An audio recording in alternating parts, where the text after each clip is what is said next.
In the world of perfect worlds, Shi Hao created a cultivation system that changed everything. His innovation shaped countless future generations, and his influence echoed far beyond his era. But when we move forward to the time of Shrouding the Heavens, we encounter a puzzling mystery. Shi Hao clearly created 6 secret realms in his cultivation path. Yet in the era of Shrouding the Heavens, only 5 remain in practice. Why is that? What happened to the 6th secret realm? And why did this vital part of the system vanish over time? Let's take a deep dive into this forgotten chapter of cultivation history, one filled with cosmic changes, conscious decisions, and the burden of legacy. To understand this mystery, we first need to revisit what Shi Hao actually created. During his life, Shi Hao constantly challenged the limits of cultivation. He didn't merely follow the paths laid out by his predecessors, he redefined the entire structure. Through tireless experimentation, he forged a new system built on 5 core realms. The Wheel C, where spiritual energy is first awakened. The Tao Palace, where one begins to understand the profound laws of the universe. The 4 Poles, where the body's strength is pushed to its peak. The Dragon Transformation, a realm that refines the essence of the body and soul. And the Immortal Platform, the threshold to an entirely new level of existence. But Shi Hao didn't stop at 5. After becoming an immortal king, Shi Hao created the 6th secret realm, a realm that transcended even the most advanced cultivation of his time. This final stage was born from the fusion of the body's potential and the power of the mind. It was the ultimate sublimation of the 5 prior realms, creating a permanent and unshakable foundation. With it, a cultivator could attain eternal existence, a level of mastery that was meant to serve as the ultimate goal. So why didn't this 6th realm continue into the future? Why was such a groundbreaking discovery lost? There are several key reasons, each one contributing to the disappearance of the 6th secret realm from the cultivation world of Shrouding the Heavens. First, the laws of heaven and earth underwent significant changes. In Shi Hao's era, the universe was vibrant, complete, and full of spiritual energy. The laws of nature were whole, and the flow of energy was abundant.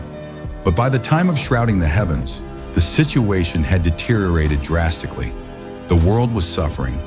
The laws of heaven and earth were broken, fragmented by endless wars, calamities, and the long passage of time. Spiritual energy had become scarce. The environment could no longer support the high-level cultivation that Shi Hao's system required. The 6th secret realm wasn't just a concept. It demanded immense energy and flawless natural laws. Without those conditions, even if future generations understood the theory behind it, they simply couldn't practice it. Over time, this made the 6th realm nothing more than a myth, a lost art that no one could follow, no matter how brilliant they were. Second, Shi Hao himself may have intentionally held it back. After experiencing countless battles in the chaos of the universe, Shi Hao encountered a line of wisdom that left a deep impression on him. Those who learn from me shall live. Those who imitate me shall die. He realized that blindly passing down all his methods could backfire. Future generations might stop thinking for themselves. They might treat his path as the only truth, never daring to innovate. So when the universe entered a period of instability, marked by dark turmoil, collapse, and shattered laws, Shi Hao made a difficult decision. He chose to only pass down the first 5 secret realms, believing that each generation should explore their own path based on their environment, limitations, and unique understanding. By doing so, Shi Hao hoped to spark creativity in future cultivators, rather than allow them to become dependent on the systems of the past. Third, there was the issue of inheritance. Shi Hao created the 6th secret realm after reaching an unimaginable level of enlightenment. His methods were profound, so profound that they may have been impossible to fully record or explain.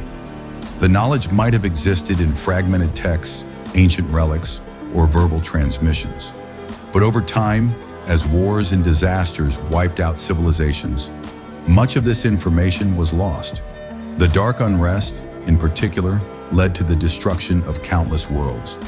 Without clear guidance and a structured process to pass on the 6th realm, even the most talented cultivators could only guess at its existence, never truly understanding how to reach it.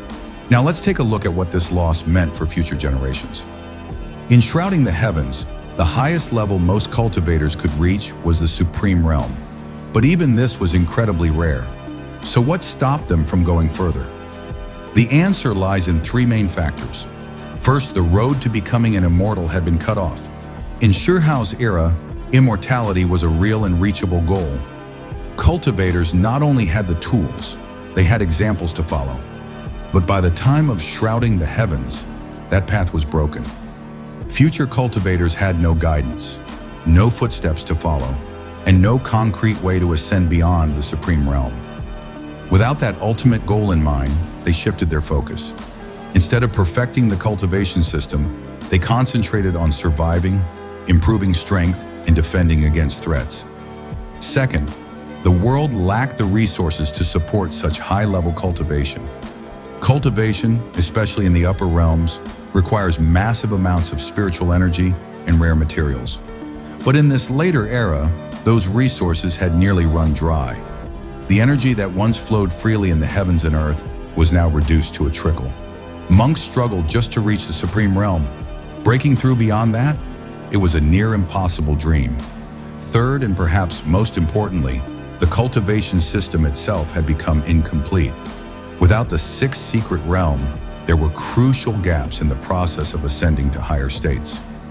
Issues like condensing true mana, refining the primordial spirit, and achieving body-soul unity became major obstacles.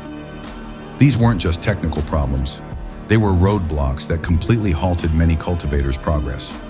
As a result, the vast majority never made it past the Supreme Realm. The dream of reaching an even higher state was slowly forgotten, buried under the weight of time and decline. And that brings us back to the present. Shi Hao's legacy was vast, but not unbreakable. Despite his achievements, the world changed in ways even he couldn't control. While he built the foundation for greatness, it was ultimately up to future generations to carry the torch. And the harsh truth is, not every torch survives the storm. The sixth secret realm stands as a powerful symbol, a lost path, an unreachable dream, and a reminder of how fragile even the greatest systems can become when the world itself no longer supports them. Of course, everything we've discussed here is just one interpretation of this grand universe. What do you think happened to the sixth secret realm? Did Shi Hao make the right choice by withholding it? Could a new generation one day rediscover what was lost? Let me know your thoughts in the comments. I'd love to hear your opinions and theories. If you enjoyed this video, don't forget to like, share, and subscribe. Thanks for watching.